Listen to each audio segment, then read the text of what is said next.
നമസ്കാരം, ഞാൻ ഷൈൻ കെ കൃഷ്ണൻ. കാറ്റ് അനുകൂലമാണെന്നൊരു പദപ്രയോഗം രാഷ്ട്രീയത്തിലുണ്ട്. പക്ഷേ മഹാരാഷ്ട്രയിൽ കാറ്റായിരുന്നില്ല, കൊടുങ്കാറ്റായിരുന്നു. 288 അംഗ നിയമസഭയിൽ 236 സീറ്റുകളാണ് മഹായുതി NDA നേടിയിരിക്കുന്നത്. മഹാരാഷ്ട്ര 52 വർഷം ഭരിച്ച കോൺഗ്രസ് 105 സീറ്റിൽ മത്സരിച്ച് 15 സീറ്റിൽ ഒതുങ്ങിപ്പോയൊരു ഇലക്ഷൻ. അതുമാത്രമല്ല, ഉത്തർപ്രദേശ് കഴിഞ്ഞാൽ ഒരുപക്ഷെ ഏറ്റവും കൂടുതൽ രാജ്യസഭാ അംഗങ്ങൾ 19 രാജ്യസഭാ അംഗങ്ങളുള്ള മഹാരാഷ്ട്ര. ആ മഹാരാഷ്ട്ര ദേശീയ ജനാധിപത്യ സഖ്യത്തിനും BJPക്ക് നൽകിയിരിക്കുന്ന ഒരു അംഗീകാരം എന്ന് പറയുന്നത് വളരെ വലുതാണ്. അവിടെ നമ്മൾ ചർച്ച ചെയ്യേണ്ട ഒരു വിഷയം മുന്നണി സംവിധാനത്തെ അവരെങ്ങനെ യൂട്ടിലൈസ് ചെയ്തു. അവിടെ ദേവേന്ദ്ര ഫട്നാസ് എന്ന മഹാരാഷ്ട്രയുടെ മുഖ്യമന്ത്രിയായിരുന്ന അദ്ദേഹം ഉപമുഖ്യമന്ത്രി സ്ഥാനത്തേക്ക് മാറി ഒരു ത്യാഗിയായ രാഷ്ട്രീയക്കാരനെ പോലെ തന്ത്രങ്ങൾ മെനഞ്ഞപ്പോൾ ഷിൻഡെ എന്ന ദളിതനെ മുന്നിൽ നിർത്തി എക്കാലത്തും മഹാരാഷ്ട്രക്കാരുടെയൊക്കെ ഒരു സ്വകാര്യ അഹങ്കാരം എന്നൊക്കെ പറയാം, മറാത്ത ജനതയുടെയൊക്കെ ബാൽ താക്കറെ രാഷ്ട്രീയം വിട്ട മകൻ ഉദ്ധവ് താക്കറെ ഒരു ബിഗ് സീറോയായി, ശിവസേന എന്ന് പറഞ്ഞാൽ ബ്രാക്കറ്റ് പാർട്ടിയായി മാറിയെന്ന് ചുരുക്കം. മഹാരാഷ്ട്രയിലിരുന്ന് ഇന്ത്യയിലെ രാഷ്ട്രീയ കളികൾ നിയന്ത്രിച്ച ചാണക്യൻ ശരത് പവാർ ഈ വയസ്സാങ്കാലത്ത് രാഷ്ട്രീയ പടിയിറക്കം നടത്തി അദ്ദേഹത്തിൻ്റെ NCP ഒരു ബ്രാക്കറ്റ് NCP ആയെന്ന് മാത്രമല്ല 15 സീറ്റിൽ, അതായത് ഇന്ത്യൻ എക്കണോമിയുടെ GDPയുടെ 13% സംഭാവന ചെയ്യുന്ന സമ്പന്നമായൊരു സംസ്ഥാനം. അവിടുത്തെ ജനങ്ങൾ നരേന്ദ്രമോദിക്കും ഭാരതീയ ജനതാ പാർട്ടിക്കും ദേശീയ ജനാധിപത്യ സഖ്യത്തിനൊക്കെ ബലം നൽകുമ്പോൾ ഒരു കാര്യം നമുക്ക് മനസ്സിലാക്കാം, ഈ തെരഞ്ഞെടുപ്പിന് ചരിത്രപരമായൊരു പ്രാധാന്യമുണ്ട്. ഇവിടെ കഴിഞ്ഞ ലോക്സഭാ തെരഞ്ഞെടുപ്പിൽ 6 മാസങ്ങൾക്ക് മുമ്പ് 17 MP-മാരിൽ ഒതുങ്ങിപ്പോയ മഹാരാഷ്ട്ര ഈ ചുരുങ്ങിയ മാസങ്ങൾ കൊണ്ട് തിരിച്ചു പിടിച്ച ഒരു കഠിനാധ്വാനവും രാഷ്ട്രീയ തന്ത്രജ്ഞതയുമൊക്കെ ഉണ്ട്.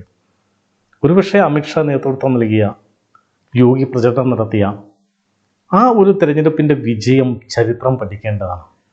ദേശീയ തലത്തിൽ 99 സീറ്റ് നേടിയ ഒരു പാർട്ടി 100-ൽ 99 തങ്ങൾ നേടിയെന്ന് ആഘോഷിച്ച് നടന്നത് പ്രധാനമന്ത്രി പരിഹസിച്ചിട്ടുണ്ട്. പക്ഷേ ആ 99 സീറ്റ് 100 സീറ്റാക്കാൻ അവർക്ക് സാധിച്ചില്ല. കോൺഗ്രസ് എന്ന പാർട്ടി ഇന്ത്യയിലെ ഏതെങ്കിലും ഒരു പ്രാദേശിക പാർട്ടിയുടെ ജൂനിയർ പാർട്ണറാകുന്ന കാഴ്ചയാണ് കാണുന്നത്. ജാർഖണ്ഡിൽ ഇന്ത്യ സഖ്യം ജയിച്ചു എന്ന് പറയുമ്പോൾ ഷിബു സൊറൻ്റെ മകൻ ഹേമന്ത് സൊറൻ എന്ന മുഖ്യമന്ത്രിയുടെ പാർട്ടിക്ക് അവിടെ 36 സീറ്റുകളുണ്ട്. ഭൂരിപക്ഷത്തിന് 7 സീറ്റിൻ്റെ കുറവുള്ളൂ. കോൺഗ്രസിനെ സംബന്ധിച്ച് നാളെ ഇപ്പോൾ കാശ്മീരിൽ ഇലക്ഷൻ കഴിഞ്ഞു. ഒമർ അബ്ദുള്ള മുഖ്യമന്ത്രിയായി. 32 സീറ്റിൽ മത്സരിച്ച കോൺഗ്രസ് ജയിച്ചത് 6 സീറ്റിലാണ്. അവിടെ ഗവൺമെൻറ്റിൽ പോലും അവർക്ക് പങ്കാളിയാവാൻ കഴിഞ്ഞില്ല. അപ്പോൾ ഈ മഹാരാഷ്ട്ര തിരഞ്ഞെടുപ്പ് കഴിയുമ്പോൾ ഇന്ത്യ സഖ്യം എന്ന ആ സഖ്യത്തിൻ്റെ ഒരു അവസാനം കൂടി ഇവിടെ കുറിക്കാൻ പോവുകയാണ്. ഇന്ത്യ സഖ്യത്തിൻ്റെ ഏറ്റവും തലമുതിർന്ന നേതാക്കന്മാരായ ഉദ്ധവ് താക്കർക്കും ശരത് പവാറിനുമൊക്കെ സ്വന്തം നാട്ടിൽ കാലിനടിയിലെ മണ്ണ് ഒലിച്ചുപോയി. ഇപ്പോൾ അതുപോലെ തന്നെ കോൺഗ്രസിനെ സംബന്ധിച്ച് കേരളത്തിൽ അവർ ഇപ്പോൾ ആഘോഷിക്കുന്നുണ്ട് ജയം. കേരളത്തിലെ ജയം എന്ന് പറഞ്ഞാൽ ഇവിടെ നിലവിലുണ്ടായിരുന്ന 3 സീറ്റുകൾ അതാത് കക്ഷികൾ നേടിയെന്നൊരു വിജയമേ ഉള്ളൂ. അതായത് കോൺഗ്രസ് നേടിയിരുന്ന ലോക്സഭാ സീറ്റിൽ വയനാട് സീറ്റ് അവർ ജയിച്ചു. BJPയെ സംബന്ധിച്ച് പാലക്കാട് സീറ്റിൽ നഷ്ടം പറയുമ്പോഴും അവർ 2ാം സ്ഥാനത്ത് തന്നെ നിൽക്കുന്നത്. 1ാം സ്ഥാനത്തേക്ക് വരാൻ പറ്റിയില്ല എന്ന ദൗർഭാഗ്യം അവിടെ സംഭവിച്ചു. അത് പ്രതീക്ഷയും പരിശ്രമവും, രാഷ്ട്രീയത്തിൽ എപ്പോഴും പരിശ്രമങ്ങൾ വിജയിക്കണമെന്ന് നിർബന്ധമൊന്നുമില്ല. മഹാരാഷ്ട്ര തെരഞ്ഞെടുപ്പിൽ 6 മാസങ്ങൾക്ക് മുമ്പ് തോറ്റുപോയൊരു പാർട്ടി ഈ നരേന്ദ്രമോദിയുടെ 3ാം സർക്കാരിലെ കുതിപ്പിനെ തടയിട്ടത് എവിടെയാണ്? മഹാരാഷ്ട്രയും UPയുമായിരുന്നു. UPയിൽ ബൈ ഇലക്ഷൻ നടന്ന 7 സീറ്റിൽ 9 സീറ്റിൽ 7 സീറ്റും NDA ആണ് നേടിയത്. 6 സീറ്റ് BJPയും RLD 1 സീറ്റും, അങ്ങനെ 7 സീറ്റ് യോഗി ആദിത്യനാഥിൻ്റെ തട്ടകമായ ഉത്തർപ്രദേശിൽ.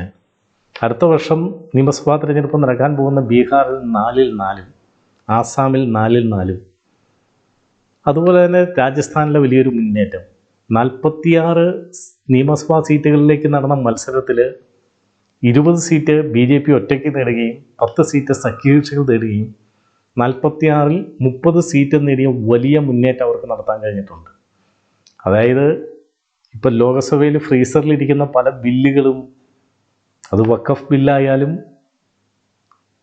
ഇലക്ഷൻ പരിഷ്കരണമായാലും അതൊക്കെ കോമൺ സിവിൽ കോഡായാലും അതൊക്കെ പുറത്തേക്ക് വരാൻ സമയമായി എന്നാണ് ഈ തെരഞ്ഞെടുപ്പ് ഫലങ്ങൾ പറയുന്നത്.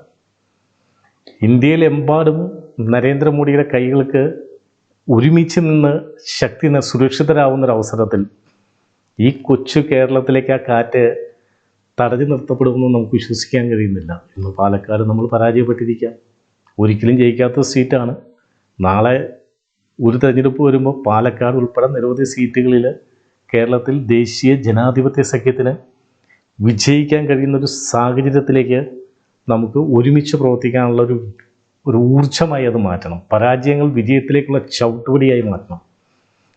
84-ൽ 2 പേരിൽ നിന്ന് 2 MP-മാരിൽ നിന്ന് 6 തവണ ഇന്ത്യ ഭരിക്കുന്നൊരു പാർട്ടി. അത് ഭാരതീയ ജനതാ പാർട്ടി മാറി ചരിത്രം കാണിച്ചതെന്നാണ്. അതിൽ തന്നെ നരേന്ദ്രമോദിയുടെ 3 തുടർ ഭരണങ്ങൾ. അപ്പം നമ്മൾ ഇവിടെ നിന്ന് നമ്മുടെ യുദ്ധതന്ത്രങ്ങൾ ആവിഷ്കരിച്ചാൽ, ഒരുമിച്ച് നിന്ന് മുന്നേറിയാൽ, കേരളത്തിലെ മുന്നണി രാഷ്ട്രീയത്തിൻ്റെ സംവിധാനങ്ങളെ കൂട്ടിച്ചേർക്കപ്പെടാൻ കഴിഞ്ഞിട്ടുണ്ടെങ്കിൽ ഇവിടെ BJP കേരളത്തിലും വളരും, നേട്ടങ്ങൾ ഉണ്ടാക്കാൻ കഴിയും. നമസ്കാരം.